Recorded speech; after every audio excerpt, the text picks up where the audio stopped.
C'est parti du coup pour ce meet-up, donc consacré à Kubernetes, comprendre et déployer simplement. Au programme ce soir, donc qu'est-ce que Kubernetes, quels sont ses mots-clés et l'architecture qui compose cette plateforme d'orchestration, ses avantages et ses inconvénients à l'utiliser dans une mission, dans un projet ou que sais-je. Un petit exemple d'installation en local, histoire de pouvoir appréhender l'outil, commencer voilà, à s'amuser avec. Et enfin, quelques points d'attention lors de son utilisation euh, à ne pas négliger. Donc c'est parti. Qu'est-ce que Kubernetes? Kubernetes, il faut savoir que c'est une plateforme de containerisation, d'orchestration de conteneurs. Un conteneur, qu'est-ce que c'est? C'est un espace dans lequel votre application va tourner avec son propre environnement. Ça a été lancé en 2015 par Google et c'est open source. Dans Kubernetes, on va avoir beaucoup de configurations qui vont se faire en termes de réseau, d'attribution d'IP, de port, etc. Et ces configurations vont se faire via des scripts YAML.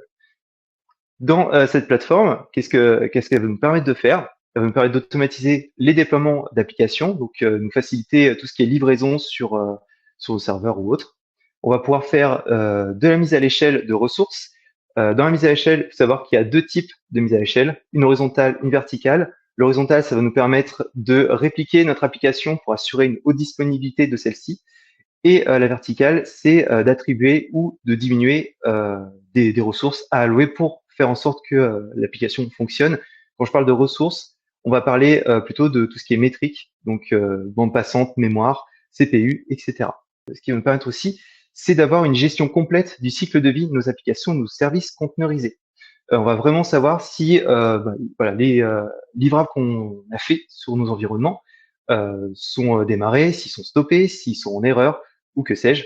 On a vraiment une vision globale de ceci. La version actuelle de Kubernetes, c'est la 1.31.1, une release qui date du 11 septembre 2024.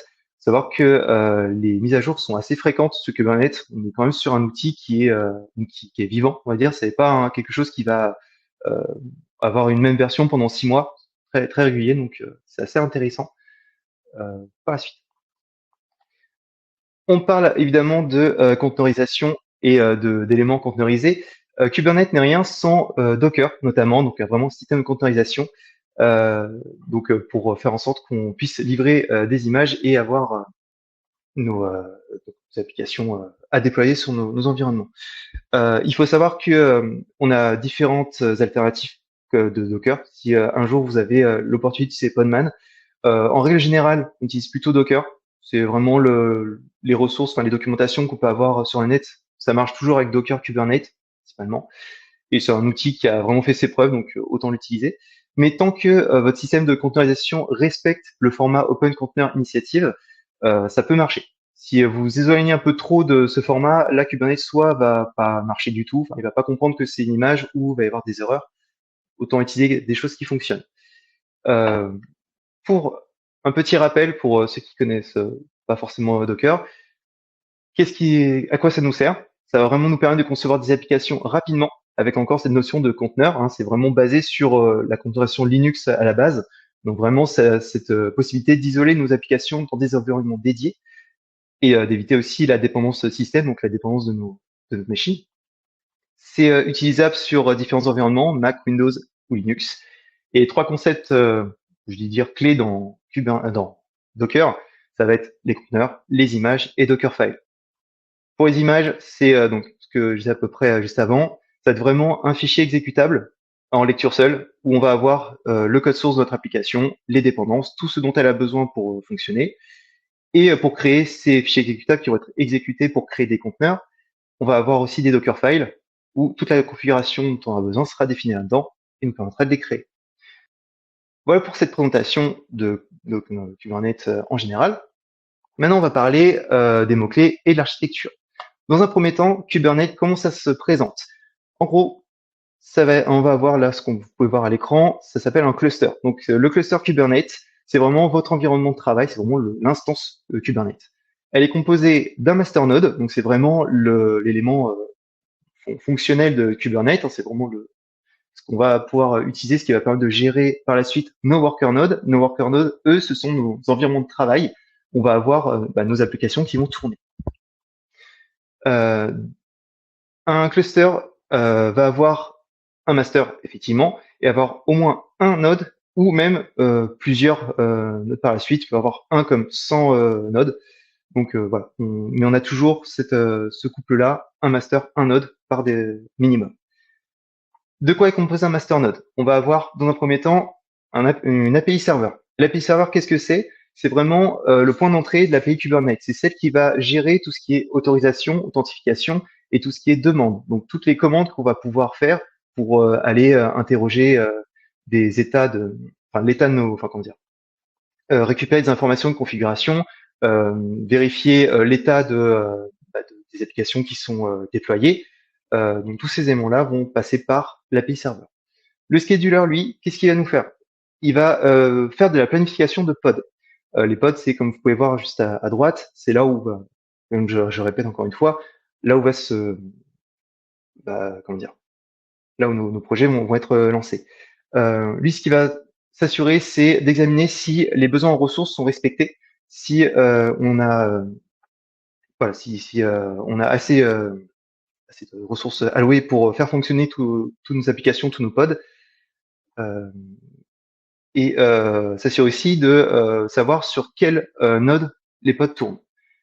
Il faut faire ça. Par la suite, donc, on a aussi le contrôleur manager qui lui donc va avoir plusieurs contrôleurs, notamment la gestion de la réplication et des services. La réplication, c'est au niveau du nombre de réplicas de l'application qu'on va avoir dans notre environnement. Il va toujours respecter la config qui va être déclarée à ce sujet. Et au niveau des services, c'est de s'assurer que nos applications sont accessibles. Euh, accessibles et donc s'assurer du cycle de vie de l'état dans lequel se trouve à l'instant T. Enfin, le TCD. Le TCD, c'est vraiment une base de données. Hein, c'est une base de données clé-valeur qui va regrouper donc toutes les informations, comme je disais juste avant, qu'on va interroger sur la configuration, etc. Et pour accéder à cette base de données, ça va passer par l'API serveur. Donc c'est dès qu'on va faire une commande, on va aller interroger par l'API serveur la base ETCD. On passe maintenant à la partie donc worker. Partie worker, donc on sait déjà qu'il y a les pods qui vont tourner dedans, mais il y a trois éléments qui seront toujours présents à l'intérieur. On va avoir une instance Docker, donc c'est vraiment le conteneur runtime qu'on appelle. C'est vraiment lui qui va s'assurer que les conteneurs à une notification tournent, enfin sont démarrés. Le kubelet, lui, il va s'assurer de l'état en lui-même du conteneur, donc s'il est bien démarré ou autre. C'est vraiment partie de l'orchestration, enfin l'orchestrateur qui a vitesse. Et enfin, le kubeproxy, qui lui, c'est, comme son nom l'indique, un proxy qui va s'assurer du respect des règles réseau qui vont être mis en place. Euh, mis en place. Il va même aussi gérer toute la partie comment dire, exposition de nos applications et services vers l'extérieur de notre node, donc de notre environnement, donc pour que les utilisateurs finaux puissent utiliser les fonctionnalités et les applications déployées. Euh, Voici pour le petit tour d'horizon d'un cluster Kubernetes. Là, je vous ai listé quelques mots-clés qu'on a déjà pu voir quelques-uns juste avant, mais c'est vraiment les principaux composants qu'on peut retrouver et déjà, dans un premier pas, commencer avec ceci. Donc, le cluster, on sait déjà ce que c'est. Le namespace, lui, va nous permettre de vraiment séparer notre environnement par nom, par espaces de nom. Ça va nous permettre d'isoler tous ces éléments-là et ça permet aussi de trier facilement par application, par sujet tous les aimants, que ce soit des déploiements, des services, des secrets, etc. Donc vraiment, on permet de nous retrouver un petit peu dans tout ce qui peut être déployé sur un environnement. Très intéressant à utiliser. Les config maps sont pareil, des fichiers YAML. On va avoir une configuration spécifique qui va pouvoir être réutilisée dans plusieurs autres déploiements qu'on va pouvoir faire. Donc ça assure vraiment la portabilité de nos applications et pas juste englober une configuration dans un déploiement particulier et ne pas pouvoir réutiliser celui-ci ailleurs. Les pods, on a déjà vu ce que c'était, hein, c'est vraiment une unité de déploiement au sein de Kubernetes, avec notre application dedans. Les réplicasets, c'est pareil, un fichier YAML, on va pouvoir déclarer le nombre de copies qu'on va avoir de notre application, donc avec une configuration pour indiquer voilà, les ressources ou autres que quoi, avoir oula, je vais y arriver, excusez-moi. Euh, Bref, voilà, c'est la partie configuration pour le nombre de réplicas qu'on va indiquer sur notre environnement. Au niveau des services, c'est finalement ce qui va nous permettre d'accéder aux pods, donc aux applications. Là, c'est surtout en interne que ça va faire. Ça va permettre aux composants de communiquer entre eux. Il va y avoir une attribution d'IP et de DNS aussi à l'intérieur. Euh, Enfin, on suit par la suite les déploiements. Déploiement, c'est vraiment la définition de nos mises à jour en fait de nos applications, hein. C'est vraiment là où on va pouvoir récupérer par exemple les images Docker qu'on va déployer, faire le lien avec tout ce qui est config.mag, donc qu'est-ce qui va être quel config on va utiliser, le namespace qui est rattaché à ce déploiement, le service qui sera aussi indiqué pour, comme ce que je viens de dire, attribuer une IP, etc., etc. Donc c'est vraiment toute la configuration qui va regrouper tout ça. Les secrets, là, les secrets, ça va être vraiment tout ce qui est identifiant, enfin, les données un peu sensibles de l'application, comme les mots de passe, etc. C'est vraiment de façon sécurisée seront disponibles. Attention quand même aux secrets, il ne faut pas seulement utiliser un secret et se dire c'est bon, c'est sécurisé dans Kubernetes. Privilégiez quand même l'utilisation d'un coffre-fort comme Vault. Ça peut être utile pour comment dire, apporter de la robustesse sur le côté sécurité. Mais c'est déjà un très bon outil en l'état. Et enfin, les ingress. Les ingress, c'est vraiment la partie réseau qui va nous permettre euh, d'exposer nos applications vers l'extérieur. C'est là où on va vraiment spécifier le port sur lequel les utilisateurs vont interroger notre application et pouvoir y accéder. Là, par exemple, sur les captures d'images que vous avez par exemple un exemple d'un ingress, comment ça se présente, ce format YAML où on va avoir vraiment clé valeur avec justement le port qui est attribué, donc le 8083, donc mon application sera disponible sur celle-ci. Un exemple pareil aussi sur le namespace, comment on le déclare et comment on renseigne justement ce nom. Et encore une fois, donc deux autres exemples. Donc un service, là où on indiquait vraiment en interne, donc déjà sur lequel quel port il allait être disponible. Là, par exemple, c'est le 8001. J'ai aussi fait en sorte, là, c'était pour un projet local, donc de lui attribuer un autre port en 32000. Donc, c'est vraiment le port spécifique sur lequel le service va être utilisable et sur lequel je vais pouvoir voir que mon application fonctionne en local, mais c'est pas destiné pour l'externe. Et enfin, un fichier de déploiement où on va avoir, par exemple, vous pouvez voir donc, au niveau de la partie conteneur, l'image qui va être utilisée et qui va être déployée pour créer nos conteneurs et faire en sorte de créer les pods qui vont par la suite être présents. Là, vous avez même directement dans le fichier déploiement la partie réplica. Donc là, si je lance mon déploiement, je vais avoir 3 copies de mon application qui seront définies. On peut très bien le déclarer ici ou, comme j'ai dit juste avant, dans un réplica set, un fichier particulier avec la configuration nécessaire pour créer ces copies. Pas pour la partie architecture. Là, on passe maintenant à la partie avantages et inconvénients. Donc, on a pas mal d'avantages à utiliser Kubernetes, notamment au niveau de la scalabilité. Ça facilite justement la mise à l'échelle, comme j'ai dit juste avant. On a la gestion des ressources, donc l'optimisation des performances, donc CPU, mémoire, etc. La gestion des mises à jour, c'est vraiment, ça va nous permettre de faire des déploiements progressifs et sans interruption de service. En effet, quand on a une version actuelle en production qui est déployée, si on veut livrer une nouvelle version, l'ancienne version ne sera pas directement coupée. La nouvelle Kubernetes va récupérer comment dire, la nouvelle version, va s'assurer que toute l'installation se fait et comment dire, que tout le cheminement pour le déploiement se fait. Et une fois que le déploiement de la nouvelle version est fini, là on coupe l'ancienne et la nouvelle prend le pas sur l'ancienne. Et là, du coup, ça permet aux utilisateurs de ne pas avoir cette coupure de ah bah mince, mon application elle marche plus, qu'est-ce qui se passe? Voilà, on a quand même cette disponibilité qui est respectée.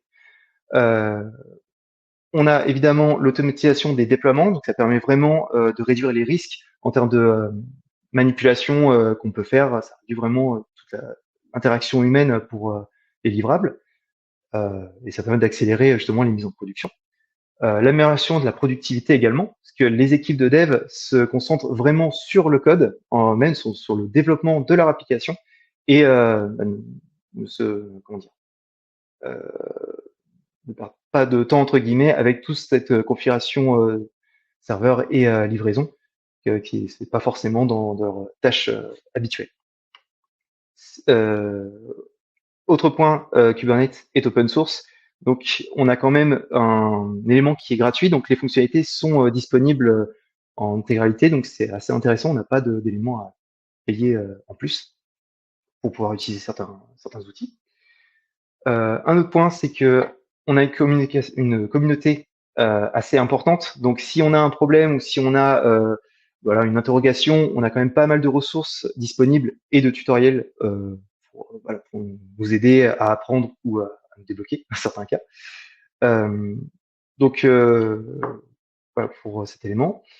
On parle donc encore une fois, je l'ai renoté ici. On a aussi la haute disponibilité, mais j'ai déjà dit justement juste avant. C'est vraiment un point très important dans Kubernetes. On a la partie portabilité où vraiment on peut déployer nos applications sur différents environnements comme des clouds publics, des stacks privés, du physique, du virtuel ou mixer les deux. Donc, on a quand même cet avantage-là. Et enfin, au niveau de la sécurité, au niveau de la gestion des secrets et des certificats, qui est quand même assez intéressante, même de base en Kubernetes, à compléter par la suite. On passe au niveau des inconvénients. Et il y en a quelques-uns. Voilà, les quatre que j'ai pu vraiment trouver et me rendre compte, euh, mon expérience, c'est que on a une mise en place qui peut parfois être complexe. Donc comment dire, bien appréhender comment dire, l'environnement, par exemple, du client où vous êtes, si vous avez vraiment toutes les ressources allouées pour pouvoir utiliser Kubernetes et faire en sorte que vos applications tournent. C'est cette partie-là. On a la rédaction des fichiers YAML qui peut parfois être assez complexe, assez fastidieuse, pouvoir des fois des problèmes de syntaxe, des choses comme ça qui sont pas forcément visibles au premier abord, ou beaucoup de termes qui sont spécifiques à Kubernetes ou au réseau. Donc il y a quand même un temps de formation à appréhender aussi, si vous n'êtes pas familier avec ça. Et enfin, Kubernetes n'accepte que des applications conteneurisées. Donc si vous n'avez pas voilà, une application conteneurisée, Kubernetes ne servira à rien. En fait, il ne pourra même pas que votre application est censée être déployée sur l'environnement. On ne peut pas l'utiliser. Voilà, le inconvénient, c'est qu'on peut utiliser que ce genre de choses. Voilà pour les inconvénients enfin les avantages et inconvénients. Petit exemple d'installation. Alors là, pour le coup, j'ai utilisé Minikube pour un testant local. Je l'ai fait sur Windows parce que mon poste est sous Windows. Désolé pour les adeptes de Linux et autres. Mais du coup, Minikube, à quoi ça sert? Ça nous sert à faciliter l'exécution locale d'un Kubernetes. On a un environnement qui va nous permettre d'utiliser ça très facilement pour des projets de dev ou ouais, de développement ou d'apprentissage. Et on a quand même déjà quelques éléments qui sont pris en charge par Minikube. On a justement la gestion des DNS, la gestion des config secrets, notre port, un dashboard qui représente vraiment ce qu'on pourrait avoir quand on utilise Kubernetes. Vous verrez un exemple juste après. Voilà, l'utilisation conteneur runtime, activation des conteneurs des networks. On va pouvoir utiliser tout le système de réseau qu'on va pouvoir utiliser dans Kubernetes. Et enfin, les ingress, les expositions de nos services vers l'extérieur. Pour l'installer, cet élément, qu'est-ce qu'on va avoir besoin? On va déjà s'assurer que la virtualisation soit en place sur nos postes. Et pour ce faire, là, sous Windows, on peut soit faire une commande grep pour s'assurer que l'hyperviseur est détecté, ou littéralement aller dans gestionnaire de tâches et vérifier si le processeur a bien la virtualisation d'activer. Si elle n'est pas activée, là, il faut aller au niveau du BIOS, il me semble, pour faire en sorte de faire l'activation.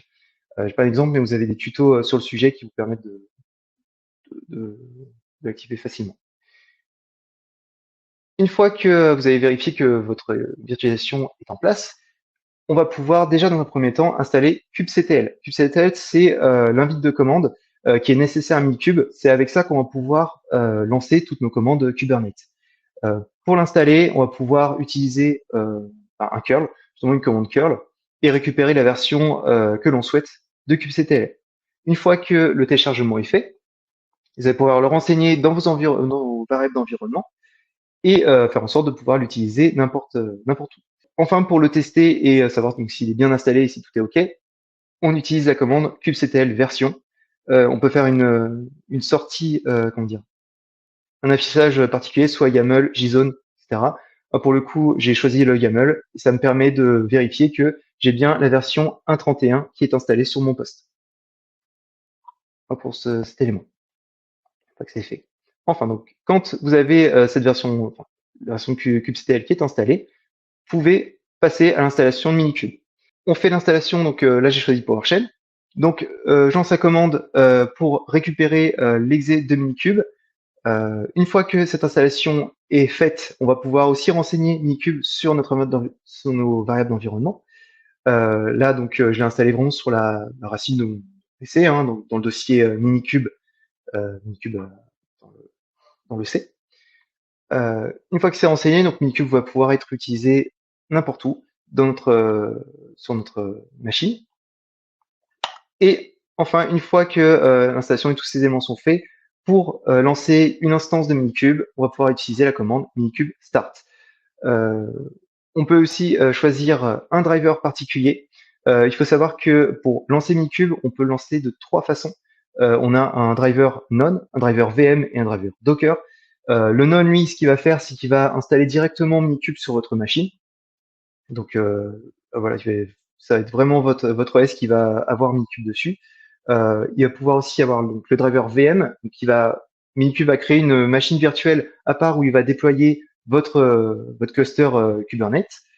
Et enfin, donc le driver Docker, donc celui que j'ai choisi et qui est le plus simple à mettre en place sur une machine, c'est qu'il va lancer vraiment donc l'instance Kubernetes dans un conteneur à part. Au moment là, ça permet de, de sortir de la dépendance système qu'on peut avoir, enfin des problèmes qu'on peut avoir avec la machine, des dépendances. Donc là, vraiment, vous avez quelque chose de, je trouve, plus stable et utilisable rapidement en local. Donc, quand on le lance, vous voyez le déroulé qu'on peut avoir quand il démarre. Et pour s'assurer que tout est démarré, on peut utiliser la commande minikube statut, donc tout en bas de cet imprimé écran, où on va s'assurer que Kubelet est lancé, que l'API serveur est bien lancé, que tout est bien configuré comme il se doit. Quand on a tous ces éléments-là, on a déjà le dashboard qui est utilisable. On peut lancer Minikube dashboard directement et vous allez avoir, comme ce que je disais juste avant, un exemple d'interface avec Kubernetes. Dans celle-ci, on va pouvoir retrouver tous les pods déployés, les adresses, les config-maps, les cron jobs par la suite. Ça, c'est un autre élément plus, plus avancé. Voilà, tous les éléments qui sont déployés dans votre environnement. Là, pour l'exemple, j'ai lancé un pod, comment dire, oui, un pod Hello World, par exemple, où on peut le lancer directement via une commande. Comme je vous disais, pour la commande et la création de déploiement, on peut très bien le faire via kubectl. Et ça se présente de cette manière. Donc, on va avoir le déploiement qu'on va indiquer, qui va avoir le nom et le node. On va récupérer l'image sur le registre pour récupérer donc ce qui me permet de faire un hello world. Et enfin, attribuer le port sur lequel il va être accessible. Là, pour le coup, ça nous montre bien que le pod est au vert, qu'il est bien en état de running, qui est démarré, et que on a vraiment voilà ce suivi, ce cycle de vie de l'application, on le voit directement dans l'interface. C'est assez intéressant. Voilà pour le coup, donc vous pouvez avoir quand même une euh, bonne base déjà pour vous amuser avec et voir un peu, tester un petit peu tous ces composants. Enfin, les points d'attention qu'on peut avoir sous Kubernetes. Euh, on va avoir quelques éléments, notamment s'assurer d'avoir un pod, un conteneur. En effet, cet élément-là, ça va nous permettre de ne pas impacter les autres services qui sont déployés dans votre environnement.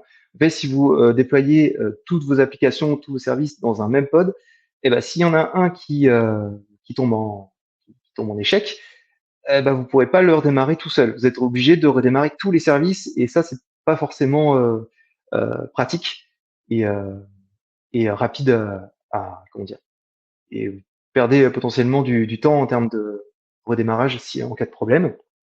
Donc bien s'assurer ça. Pour le coup, un petit retour d'expérience. Dans ma précédente mission, on travaillait sur un environnement en microservices et franchement, c'était bien utile d'avoir un, une application par pod, justement dans ce cas-là. Bien définir les quotas et les limites des ressources par pod. Effectivement, là, on va pas attribuer plus que nécessaire en termes de ressources. On peut très bien indiquer que on a besoin de tant de mémoire normalement, et on répartit cette mémoire sur ces différents pods ou autres. Ça nous permet aussi de pas surconsommer plus que nécessaire. Et justement, on a aussi ce côté de Kubernetes qui permet de détecter si on a une utilisation plus forte ou non. Et déjà, au moins, de s'assurer qu'on a déjà une bonne limite donnée, c'est déjà une bonne pratique. Coupler toujours un pod avec un réplica set en un déploiement. Donc on s'assure vraiment de la haute disponibilité des applications. Donc j'ai dit un déploiement ou réplica set parce qu'un réplica peut être déclaré également dans un deployment qu'on a pu voir juste avant. Donc vraiment s'assurer qu'on ait ça et qu'on n'ait pas juste une application qui va se prendre toute la charge et ne pas avoir d'éléments derrière qui peuvent venir alléger cette charge justement et faire cette répartition. Un autre point, l'utilisation des labels, des annotations, ne pas hésiter à en utiliser. Ça permet vraiment de de faciliter donc tout ce qui est filtrage quand on fait des recherches de services de pod, etc. Et évidemment aussi les annotations quand vraiment on a des passages un petit peu plus complexes, un petit peu plus particuliers. Donc c'est vraiment l'équivalent de commentaires hein, dans un code. Ça permet vraiment même aux équipes de comprendre pourquoi une configuration a été mise en place, même à nous de revenir 3 mois après et de se dire ah bah oui j'ai fait ça parce que voilà j'ai au moins toutes les applications nécessaires en cas de besoin. On a encore d'autres points, notamment l'utilisation de stratégies mises à l'échelle, ne pas hésiter à les utiliser. Alors on a donc vertical et horizontal comme j'avais déjà précisé avant. Euh, Il faut savoir aussi qu'on a des auto-scalers qui existent au niveau de Kubernetes qui vont, eux, permettre de faire une gestion un peu automatique d'attribution de ressources ou autres, mais ils vont quand même toujours s'appliquer à respecter des règles personnalisées ou des configs de base de l'application. Donc vraiment, si on veut vraiment d'avoir quelque chose qui correspond à nos besoins et qui est optimisé, autant l'utiliser et autant faire cette configuration. Ne pas hésiter à utiliser également des outils de monitoring pour les logs. Justement, ce que on va avoir donc sur nos applications ou dans Kubernetes, des logs qui vont être générés. Et parfois, l'analyse de logs, ça peut être assez fastidieux. Donc, autant installer une stack ELK, utiliser un Grafana, un Prometheus pour avoir vraiment une interface un peu plus agréable et faire en sorte de pouvoir gagner du temps en termes d'analyse. Enfin, on va partir sur la sécurité, utilisation de airbag. Donc le airbag, c'est vraiment le contrôle d'accès basé sur les rôles. Ça permet vraiment donc de s'assurer que les utilisateurs ont accès aux éléments qu'ils auront besoin. Donc, pas avoir d'attribution de droits administrateurs à un tel ou un tel. Les droits administrateurs, c'est vraiment en cas de dernier recours qu'on va vraiment les utiliser. C'est vraiment quand il y a vraiment un gros problème qu'on peut pas faire autrement, qu'on va les utiliser. Mais dans l'ensemble, on limite vraiment l'accès aux utilisateurs et bien s'assurer que c'est activé et paramétré. Encore 2 points à voir, c'est s'assurer que les secrets soient sécurisés. Ça, j'en ai déjà parlé juste avant, notamment à l'utilisation d'un coffre-fort, par exemple avec Vault. Donc au niveau des logins, mots de passe, token. Faut bien s'assurer que le chiffrement soit présent, donc qu'on soit bien en SSL/TLS, par exemple. On fixe bien une durée de vie pour nos secrets ou nos tokens, qu'on n'ait pas des éléments qui soient sur même 1, 2 heures déjà. Pour moi, c'est beaucoup. Donc, s'assurer de réduire le plus possible cette durée de vie. Ça évite que les attaquants aient tout le temps nécessaire pour s'amuser avec certaines données sensibles qu'ils ont pu récupérer. Euh, et enfin, donc sur ce point-là, vérifier que les accès, donc les add-ons qu'on peut rajouter dans Kubernetes, il y a des add-ons qui existent justement pour compléter cet outil, n'aient pas accès justement à cette attribution de rôle, à ce airbag. Parce que du coup là, évidemment, ça risque de compromettre toute l'intégrité du cluster. Si voilà, on a des librairies tierces qui se donnent la permission de modifier ou d'ajouter des rôles particuliers, là voilà, on n'est plus maître de notre sécurité, là c'est un peu compliqué. Enfin, un point assez intéressant, c'est de s'assurer déjà de base que les images qu'on génère et qu'on va utiliser en Kubernetes sont également sécurisées ou qu'il y a un risque amoindri de vulnérabilité. Donc s'assurer que au niveau de la CI/CD, on ait tous les tests nécessaires pour bah, détecter en amont qu'il n'y ait pas de problème particulier, et également que si ces images intègrent des librairies tierces, savoir si elles sont pas non plus vérolées ou qu'il y ait trop de vulnérabilité dedans. Voilà pour cette partie. Les exemples que j'ai pu vous mettre là, par exemple, on va avoir quelques exemples de base sur les commandes qu'on peut avoir dans Kubernetes, notamment pour récupérer des configurations sur l'environnement dans lequel on se trouve, sur notamment aussi la liste des pods, des services, des déploiements qui sont sur votre environnement. Donc avoir vraiment ces informations-là aussi d'affichage de l'état dans lequel ils se trouvent, leur nom, enfin voilà, des éléments nécessaires à ce sujet. Euh, les describe pour au niveau de tout ce qui est enfin comment dire, information de configuration ou même des informations particulières qui peuvent vous servir lors de débugage ou autre pour détecter s'il y a des problèmes, qu'est-ce qui comment dire, si tout s'est bien passé dans dans le déploiement d'un service ou d'un pod, etc. Ça peut être très intéressant. L'affichage des logs. On peut faire aussi l'affichage des métriques. Qu'est-ce qui donc quelles ressources sont utilisées, enfin, combien, quel taux est utilisé. Et aussi des exemples au niveau de la création de fichiers. On peut directement créer un fichier via la ligne de commande. Une fois que ce fichier est créé, donc c'est le fichier, c'est vraiment des fichiers YAML qu'on a pu voir précédemment. Pour appliquer donc les configurations qu'on va déclarer en YAML, on va utiliser la commande apply. Et pour supprimer ces configurations, on va utiliser la commande delete. Il faut savoir que la commande delete ne va pas supprimer votre fichier YAML, elle va seulement supprimer la configuration qui est déployée. Et donc, si vous voulez modifier votre fichier YAML et le relancer, là, vous n'allez pas voilà, perdre ce fichier-là. On a aussi également tout ce qui est attribution de port, redirection, tous ces éléments-là qu'on peut faire via ces commandes. Et évidemment, comme on avait pu voir l'exemple juste avant, comment lancer un conteneur directement via la commande run de kubectl. Et enfin, accéder à l'intérieur d'un pod, enfin d'un conteneur, via la dernière commande qui est le run IT et l'invite de commande qu'on souhaite avoir pour rentrer dans l'application qui est déployée. Voilà pour cette partie.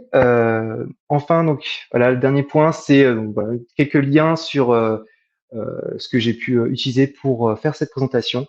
Donc n'hésitez pas à aller voir tout ce qui est documentation officielle, c'est assez bien détaillé, donc vous avez pas mal de choses sur le sujet. Mais pour le coup, vous pouvez avoir des articles ou autres que j'ai pu utiliser pour cette présentation qui sont assez intéressants.